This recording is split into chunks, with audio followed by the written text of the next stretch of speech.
Pessoal, tudo bem? Olha só, tem que ter renúncia. Tem que ter renúncia, porque sem renúncia não vivemos as novidades que a Bíblia nos revela. Diz que nós, em Cristo, nós iríamos viver novidade de vida. Mas para isso a gente tem que ter renúncia. A gente tem que renunciar nosso próprio eu, nossa própria carne, a nossa própria justiça. Em Romanos, no capítulo 6, versículo 14, diz assim: pois o pecado não os dominará, porque vocês não estão debaixo da lei, mas debaixo da graça. Aqueles que estão embaixo da graça, que estão sob o favor de Jesus Cristo, literalmente, eles têm que viver novidades de vida. Eles têm que haver nele mudanças. Eles têm que negar o seu próprio eu, as suas próprias vontades. Ou seja, se não houver esse tipo de mudança, né, esse negar, ele está vivendo a sua antiga vida. Ou seja, se ele vive a sua antiga vida de pecado que ele vivia antes, ele não está na graça. Ele está debaixo de uma lei, em especial sua própria justiça, sua lei própria. E isto não é de agrado ao Pai. O homem que busca a Deus, que volta para a casa do Pai, ele vai voltar, mas ele tem que receber o sangue de Cristo que nos purifica. Aqueles que estão em Cristo vivem novidade de vida, porque verdadeiramente estão lavados pelo sangue, e os desejos da carne já não têm tanta força como antes que ele vivia no pecado.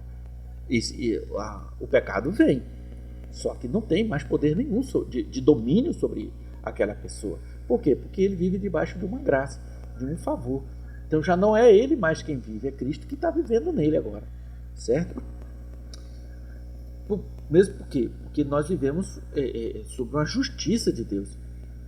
Olha só o que diz aqui na segunda carta de Coríntios, capítulo 5, versículo 20 e 21. Ele diz assim: portanto, somos embaixadores, ou seja, representantes de Deus aqui na terra, de Jesus Cristo.